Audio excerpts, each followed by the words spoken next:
All right, we're talking a mixer here, and this review is well overdue. So I've had this mixer maybe like in a year and a half. But let's rewind a little bit.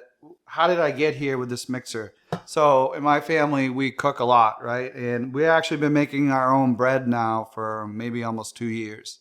We don't buy store-bought bread because of all that stuff that's in it. So I was on the hunt for a mixer. So I had a KitchenAid.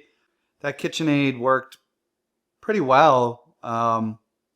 But to me, it was just like this thing just could not do what it needed to do. One was the bowl was a little bit too small. But I'll go a little into that in a moment. So the hunt went out and I reached out to this company. I saw some reviews online, reached out to this company and said, hey, will you send me one for a review of it? And that's where we're at now. First, let me break down the features and how it works, right? And then I'll give you what I really like about it and maybe what I don't like about it. So first of all, this little cover comes off, which is great because you can store it. And we store it with all the components that we use mostly with this mixer right in the bowl after it's washed and cleaned and dried. Put it like this. And then when we store it, it's just easy to use again because it's already all clean and ready to go, right? That's another great feature. You see how that bowl came off? So I really like this mixer. All right, so the cover comes off. In here, these components, this is the style of the way it mixes, okay? You have this, I don't know what you call it. And then there's a scraper. This scrapes the dough off the side. Awesome, right? To get that off the side. This, the competitors do not do this, right? The scraping on the side to get the dough off, which is a pretty cool feature.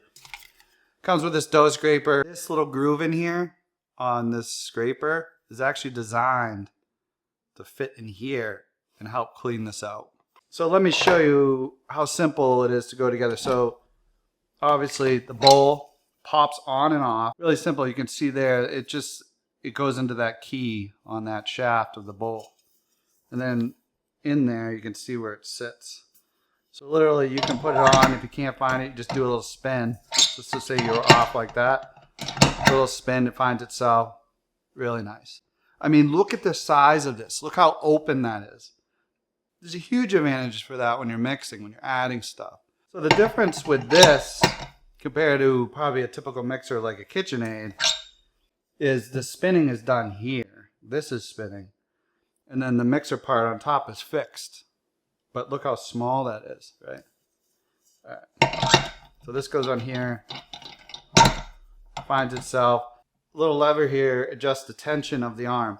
So move the arm in. There's a spring here. You can see it's spring loaded, all right? All right, so the arm goes in. So now simply this mixer part goes in here. And then where that shaft is, it pops down, okay? Now that's in there. That's all set, ready to go. When I do a dough, I need it to be out here because that dough's got to get by it a little bit, right? And I can adjust the tension to where I want it. You can make it loose, and then the dough will do its thing as it's going.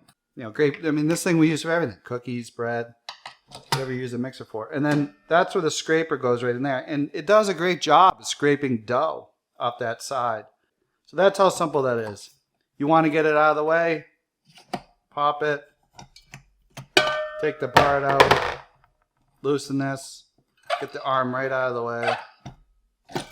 This comes out, and your bowl's ready to go. You want to dump it, do whatever you got to do. Stainless steel, solid, really, really nice. While we're talking bread, I got one more thing to just show you here. It has a dough hook, and to be honest, I haven't even used it yet. So we make dough, a couple times a week for bread.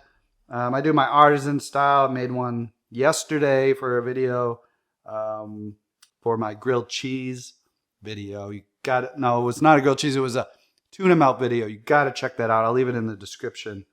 So I want to use this. I just haven't used it yet because the other way, I've just been so used to using it with the scraper in this mixer. That's how I've been making my sourdough bread. But anyway, or a flatbread. So this will go in here. Simply this comes back out. Locks in there. And there you go. You got your dough hook. This spins. that hook in there is grabbing that dough and stretching it as you go. That's how simple this is. And I can't wait to try it. But to be honest, I just had a system with the other one. All right, so that's a nutshell of how this makes bread and stuff like that. But there's also a whole nother connection for this for doing things with like batter. So cookies, say a pancake mix, things of that nature. You can even make some whipped cream. So I'll show you that real quick. So I'll show you again how to take this apart. Real simple. This pops out. There's the dough hook. You adjust the arm to get out of the way. And there's your bowl, right? All right, so for the batter, right, you can see this container is designed for that. You can pour it. What you want to add is this first. So this little feature goes in here. And now that's going to control whatever you put in the mixer. So you go ahead and put this on. All right. Now, if you're going to do whipped cream or anything like that, there's other different attachments. So these unplug really easily, and then you plug these in, okay? So whipped cream, this goes in here. Sucker on. See how easy it goes? You can speed it up. So this one right here is a timer.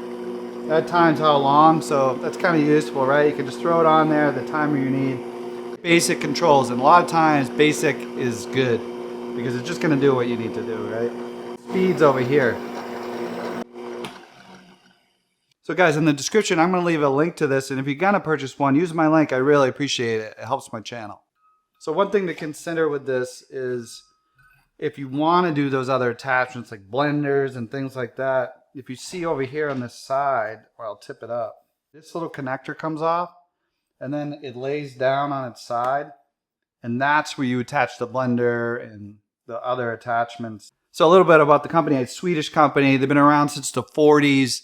I think this is like pretty much the design that's been, you know, all those years. I think there's been a few changes, but it tells you something, right? Like they got a product that works. People enjoy it. I think overseas it's a lot more popular than in the States, but I think it's becoming more popular. And dude, hands down, like this is way better than the KitchenAid. The thing I love the most is just this bowl. Like it's so easy to take on and off. The size of it. That's like one of my favorite features. The quality, like this bowl compared to the bowl on the KitchenAid, it's not even comparable. The easy to use, I mean, this is really simple. It's not extremely loud. I think the KitchenAid's actually a little bit louder than this. But like I said, that area, look how easy it is to dump things in there. You know, also to clean, right?